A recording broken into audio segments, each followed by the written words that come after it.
नमस्कार दोस्तों, आप सभी का स्वागत है आपके अपने चैनल क्लास एवरीवेयर पर।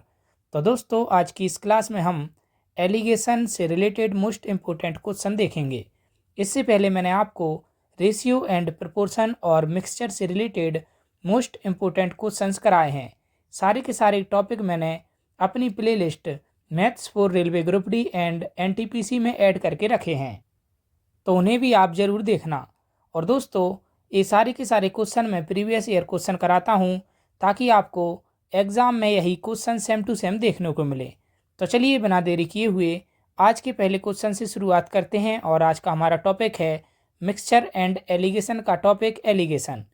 तो 60 रुपये प्रति लीटर वाली शराब में किस अनुपात में पानी मिलाना चाहिए कि इस मिश्रण को 50 रुपये प्रति लीटर से बेचने पर 25% का लाभ हो। तो सबसे पहले हम क्या करेंगे, हमको दी है सेलिंग प्राइस। तो सेलिंग प्राइस हमको कितनी दी है, तो सेलिंग प्राइस हमको दी है 50 रुपये। उसके बाद हमसे कहा गया है कि प्रॉफिट हो कितने का, 50 रुपये में बेचने पर प्रॉफिट हो कितना, 25% का। तो 25% का प्रॉफिट हो। तो कॉस्ट प्राइस हम यहाँ से निकालेंगे कि मतलब एक्चुअल किस मूल्य पर हम बेचें जब हमको कोई भी प्रॉफिट नहीं होगा। तो कॉस्ट प्राइस और यहाँ पर लिखेंगे सेलिंग प्राइस। कॉस्ट प्राइस मान लेंगे हम 100 और सेलिंग प्राइस कितनी 25% बढ़ाकर, तो 100 का हो जाएगा 125। 25 से काटेंगे तो 25 गुना 400 और 25 गुना 5 125। तो 4:5 यहाँ पर निकल कर आया। इसको मानेंगे हम 4x और इसको मानेंगे हम 5x। तो 5x की वैल्यू हमको दी है, सेलिंग प्राइस कितनी दी है 50 रुपये। तो 5x बराबर आ गया 50, x की वैल्यू आ जाएगी कितनी 10। 4x की अगर हम वैल्यू निकालें तो यहाँ पर 10 से मल्टीप्लाई कर देंगे तो 4x की वैल्यू आ जाएगी 40। तो कॉस्ट प्राइस आ गई 40। तो इसके बाद अब हम देखते हैं, तो हमको क्या दिया है, हमको दिया है एल्कोहल। एल्कोहल और एक दिया है हमको वाटर। तो एल्कोहल और वाटर, तो एल्कोहल की जो कीमत है वो कितनी है, 60 रुपये प्रति लीटर वाली शराब। तो इसकी कीमत है 60। और पानी की कितनी कीमत होगी, तो पानी की कीमत होगी 0। 0 कीमत में ही पानी मिलेगा हमको। और इसके बाद हमसे क्या कहा गया है कि इस मिश्रण को 50 रुपये प्रति लीटर से बेचने पर 25% का लाभ हो। तो कोई भी लाभ कब नहीं होगा, जब 40 रुपये प्रति लीटर पर बेचेंगे। तो 40 पर अगर हम बेचेंगे तो कोई भी लाभ नहीं होगा। तो इसके बाद अगर हम 40 पर बेचेंगे तो 40 में है 0 जाएगा तो कितना बचेगा 40, और 60 में है 40 जाएगा तो बचेगा 20। 20 से अगर हम काटेंगे तो 20 गुना 2 40 और 20 एकम 20। तो क्या है कि इसको किस रेशियो में मिलाना पड़ेगा, तो इसको 2:1 में मिलाना पड़ेगा। जब 2:1 में मिलाएंगे तब इसे 50 रुपये प्रति लीटर से बेचने पर 25% का लाभ हो जाएगा। क्योंकि 40 में जब बेच रहे हैं तो कोई भी लाभ नहीं हो रहा।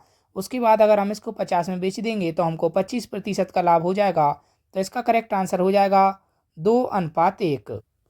तो ऑप्शन में 2:1 नहीं है, तो गलती से है ऑप्शन 1:2 लिख लिया ए वाला।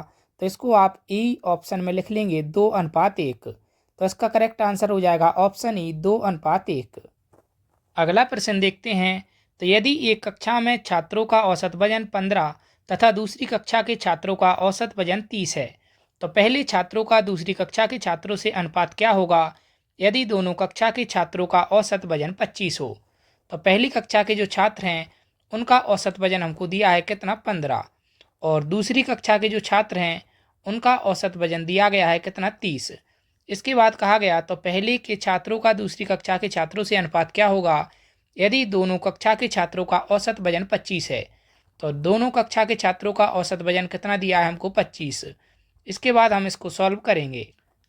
तो 25 में से 15 घटाएंगे तो कितना बचेगा 10, और 30 में ही 25 घटाएंगे तो कितना बचेगा 5। रेशियो निकालेंगे तो 5 से काट देंगे, 5 गुना 1 5 और 5 गुना 2 10। तो इसका रेशियो निकल आया 1:2। और जो रेशियो निकलता है मैंने आपको बताया था कि यह संख्या का रेशियो निकलता है। तो संख्या का रेशियो निकला कितना 1:2। तो 1:2 इसका करेक्ट आंसर हो जाएगा ऑप्शन ए। अगला प्रश्न देखते हैं। तो लड़कियों का औसत वजन 15 है तथा लड़कों का औसत वजन 30 है, और लड़कों तथा लड़कियों का औसत वजन 25 है। यदि लड़कों की संख्या 12 हो तो लड़कियों की संख्या क्या होगी। तो क्या दिया है हमको, गर्ल्स और बॉयज़। तो गर्ल्स और बॉयज़, यहाँ पर जो लड़कियों का औसत वजन है वो कितना हो गया, गर्ल्स का औसत वजन हो गया 15, और बॉयज़ का औसत वजन कितना दिया है तो बॉयज़ का दिया है हमको 30। इसके बाद जो इनका एवरेज जो वज़न दिया है, लड़कों और लड़कियों का औसत वज़न दिया है हमको कितना 25। इसके बाद हम इसको सॉल्व करेंगे तो 25 में ही 15 जाएगा तो कितना बचेगा 10, 30 में ही 25 जाएगा तो कितना बचेगा 5। रेशियो निकालेंगे तो आ जाएगा हमारे पास 1:2। 5 से काट दिया तो आ गया 1:2। और जो रेशियो निकलता है मैंने आपको बताया था, ये संख्या का रेशियो निकलता है। तो ये निकला हमारे पास संख्या का अनुपात। तो संख्या का अनुपात निकला 1:2। इसके बाद हमसे कहा गया है यदि लड़कों की संख्या 12 हो तो लड़कों की संख्या कितनी बताई गई है 12।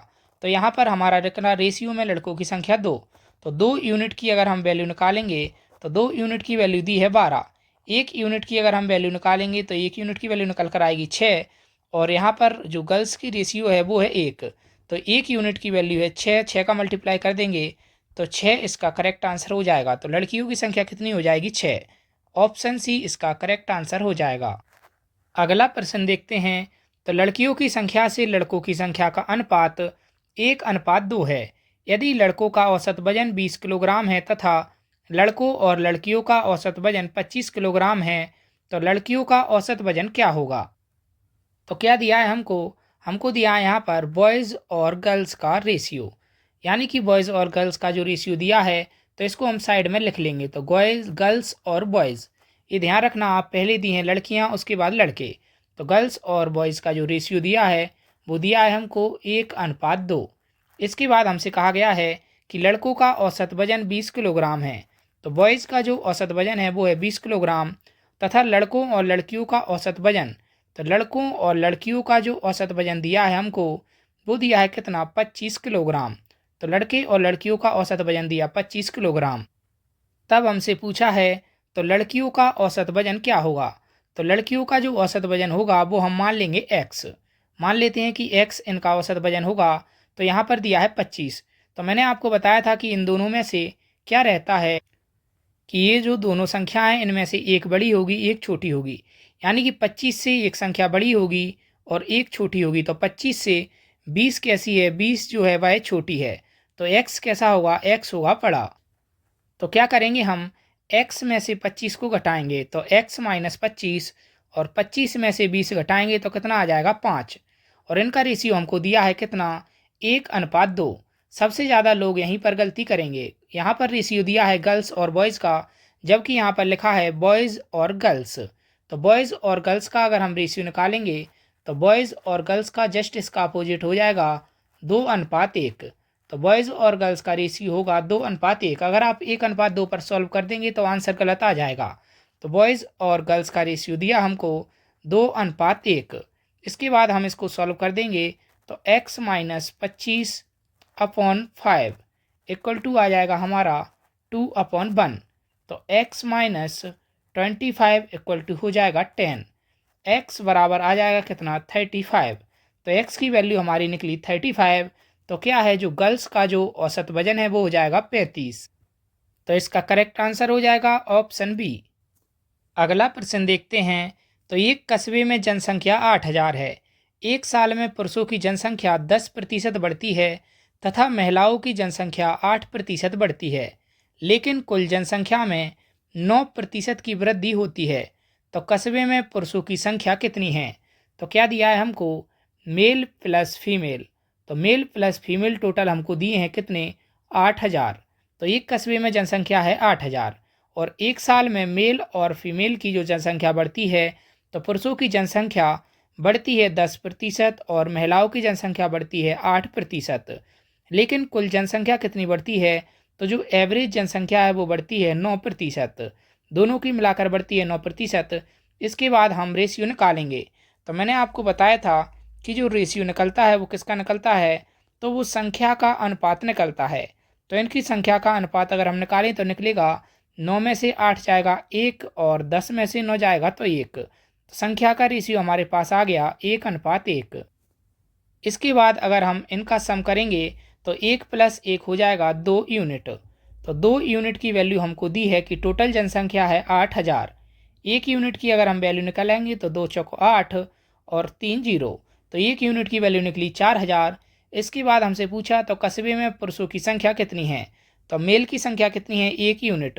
तो इसमें अगर हम 4000 से मल्टीप्लाई कर देंगे तो पुरुषों की संख्या आ जाएगी 4000, और अगर हमसे महिलाओं की संख्या भी पूछी जाए तो वो भी होगी 4000। तो इसका करेक्ट आंसर हो जाएगा ऑप्शन ए। अगला प्रश्न देखते हैं। तो एक सुनार के पास दो प्रकार का सोना है जिनकी शुद्धता 12 कैरेट तथा 16 कैरेट है। तो उनको किस मात्रा में मिलाकर आभूषण बनाया जाए जिससे आभूषण की शुद्धता 15 कैरेट हो जाए। तो एक सुनार के पास दो प्रकार का सोना है, एक की जो शुद्धता है वो कितनी है, वो है 12 कैरेट, और दूसरे की है 16 कैरेट। इसके बाद हमसे कहा गया है कि आभूषण की शुद्धता कितनी हो जाए, 15 कैरेट हो जाए।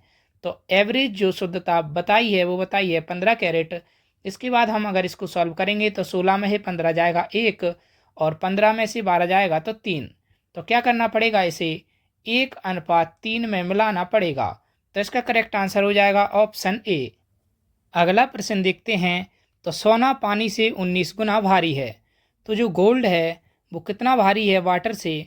तो गोल्ड है वाटर से 19 गुना भारी, तो 19 हो जाएगा गोल्ड और वाटर हो जाएगा 1। इसके बाद हमको दिया है तांबा पानी से 9 गुना भारी है, तो कॉपर कितना भारी है पानी से। तो कॉपर है पानी से 9 गुना भारी, तो वाटर हो जाएगा 1, तो कॉपर हो जाएगा कितना, 9। इसके बाद हमसे कहा गया है तो उन्हें किस अनुपात में मिलाया जाए जिससे मिश्र धातु पानी से 15 गुना भारी हो। तो मिश्र धातु पानी से 15 गुना भारी होनी चाहिए। तो सबसे पहले आप एक चीज़ ध्यान देंगे कि यहाँ पर जो वाटर है वो कैसा होना चाहिए, वो समान होना चाहिए। तो यहाँ पर भी वाटर 1 है और यहाँ पर भी वाटर 1 है। तो मिश्र धातु को क्या किया जा रहा है कि पानी से 15 गुना भारी होना चाहिए। तो मिश्र धातु पानी से 15 गुना भारी होगी, कब होगी, तो उसको हम निकालेंगे। तो किस रेशियो में मिलाएंगे, तो गोल्ड हो गया 19, तो गोल्ड का वजन है पानी से 19 गुना, और कॉपर का वजन है कितना, तो कॉपर का वजन है पानी से 9 गुना। इसके बाद हमसे कहा है कि मिश्र धातु का वजन होना चाहिए 15 गुना। तो किस अनुपात में मिलाया जाएगा, इसको हम निकालेंगे। तो 19 में से 15 जाएगा तो बचेगा 4, और 15 में से 9 जाएगा तो बचेगा 6। इसको अगर हम काटेंगे तो 2 गुना 3 6, और 2 गुना 2 4। तो इसका करेक्ट आंसर आ जाएगा 3:2। तो 3:2 में मिलाना चाहिए, ऑप्शन डी इसका करेक्ट आंसर हो जाएगा। तो दोस्तों यहाँ पर हमारे एलिगेशन के सारे क्वेश्चन खत्म होते हैं। उम्मीद करता हूँ क्लास आपको अच्छी लगी होगी। अच्छी लगी हो तो क्लास को लाइक ज़रूर कीजिए और हमारे चैनल को सब्सक्राइब करके हमारे साथ ज़रूर जुड़ जाइए डेली ऐसी मैथ की क्लासेस के लिए। और दोस्तों आप पिछली क्लासेस को भी ज़रूर देखना।